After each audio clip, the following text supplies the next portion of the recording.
고린도전서 15장 20절에서 34절입니다. 그러나 이제 그리스도께서 죽은 자 가운데서 다시 살아나사 잠자는 자들의 첫 열매가 되셨도다. 사망이 한 사람으로 말미암았으니 죽은 자의 부활도 한 사람으로 말미암는도다. 아담 안에서 모든 사람이 죽은 것 같이 그리스도 안에서 모든 사람이 삶을 얻으리라.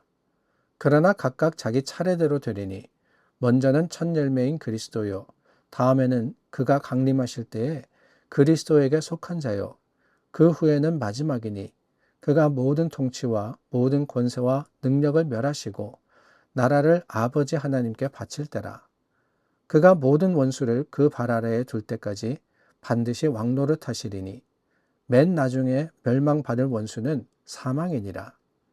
만물을 그의 발 아래에 두셨다 하셨으니 만물을 아래에 둔다 말씀하실 때에 만물을 그의 아래에 두시니가 그 중에 들지 아니한 것이 분명하도다.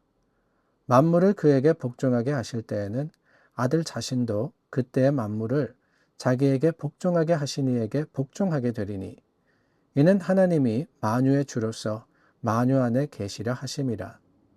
만일 죽은 자들이 도무지 다시 살아나지 못하면 죽은 자들을 위하여 세례를 받는 자들이 무엇을 하겠느냐? 어찌하여 그들을 위하여 세례를 받느냐? 또 어찌하여 우리가 언제나 위험을 무릅쓰리요? 형제들아, 내가 그리스도 예수 우리 주 안에서 가진 바 너희에 대한 나의 자랑을 두고 단언하노니 나는 날마다 죽노라. 내가 사람의 방법으로 에베소에서 맹수와 더불어 싸웠다면 내게 무슨 유익이 있으리요? 죽은 자가 다시 살아나지 못한다면 내일 죽을 터이니 먹고 마시자 하리라. 속지 말라. 악한 동무들은 선한 행실을 더럽히나니 깨어 의를 행하고 죄를 짓지 말라. 하나님을 알지 못하는 자가 있기로 내가 너희를 부끄럽게 하기 위하여 말하노라. 가끔가다 그런 생각이 들 때가 있습니다. 한국 분들 참 똑똑하시다. 참 위트가 있다. 라고 말입니다. 다름이 아니라 우리가 이렇게 성경책의 책들을 읽으면서 장들을 읽으면서 별명을 붙이는데 기가 막히게 잘 붙여요. 사랑장, 여러분 아시죠? 고린도전서 13장입니다. 믿음장, 히브리서 11장입니다. 근데 오늘 저희가 나누었던 15장, 고린도전서 15장을 뭐라고 부르느냐? 이 15장을 부활장이라고 부릅니다. 부활에 대한 이야기가 나오니까 부활장 이렇게 표현을 하는 거죠. 오늘 말씀은 저희가 나누었던 본문은 이렇게 시작합니다. 그리스도께서 죽은 자 가운데서 다시 살아나사 잠자던 자들의 첫 열매가 되셨다. 어제 말씀도 나누었지만 첫 열매라는 것은 약속을 뜻하는 겁니다. 처음에 열매가 맺히게 될 때, 여러분들 중에서도 농사 지으시는 분들 많으신데 저도 올해 뒤에 텃밭을 조금 가꾸고 있습니다. 네, 주셔서 오이를 심었는데요. 이제 오이가 막 달리기 시작해요. 근데 꽃이 피고 오이가 달리기 시작하면은 이제 알게 됩니다. 여기서부터는 계속해서 많은 열매가 나오겠구나. 첫 열매를 우리가 보게 되면 둘째, 셋째, 풍성한 열매를 기대하게 되는 겁니다. 그래서 첫 열매라고 하신 것은 다름이 아니라 하나님의 약속이며 그것의 증거다라는 그런 뜻을 가지고 있는 겁니다. 하나님이 약속하신, 하나님께서 허락하신 그 부활의 약속을 우리는 받았다라고 하는 것이지요. 그럼으로써 우리가 가지는 것이 있습니다. 뭐냐? 다름이 아니라 소망을 가지게 됩니다. 소망을 가지게 되는 거예요. 인생 한 번이라고 아쉬워하시는 분들이 계시죠. 살다가 죽으면은 뭐가 있겠느냐. 그냥 일평생이라고 해서 이게 다다라고 생각하는 분들이 계십니다. 근데 여러분 그렇게 생각하면 얼마나 아쉽고 얼마나 안타까워요. 우리가 살아봐야 80, 90, 100. 그 일생을 살아가면서 후회할 것도 많고 또한 아쉬울 것도 많을 것 같은데 여러분 이게 다가 아니라면 어떤 생각이 듭니까? 우리가 태어나서 살고 죽는 것이 끝이 아니라면 거기에 또 다른 생명이 있고 또 다른 그 생명은 유한한 게 아닙니다. 일시적인 것이 아닙니다. 영원한 것입니다. 그렇다면은 우리가 미련을 가질 것도 후회를 가질 것도 아니지 않겠습니까? 부족하고 연약합니다. 이번 생은 우리가 참으로 여러 가지 아쉬운 일도 많습니다. 하나, 하나님의 주시는 영원한 생명, 그 영원한 생명을 또 우리가 어떤 수고함으로 노력함으로 살아가는 게 아니라 거기에는 안식이 있고 거기에는 평안이 있으며 거기에는 영원한 기쁨과 감사가 있다라는 것이 약속되었다면 여러분, 저는 그렇습니다.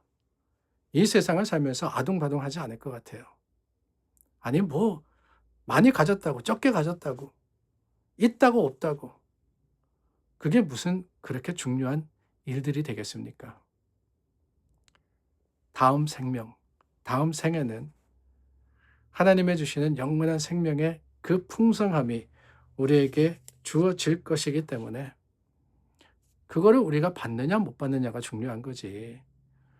오늘 살아가는 이 시간과 이 시대에 우리가 어떻게 살 거냐, 뭘 할 거냐, 이것은 그렇게 중요하지 않게 되는 겁니다.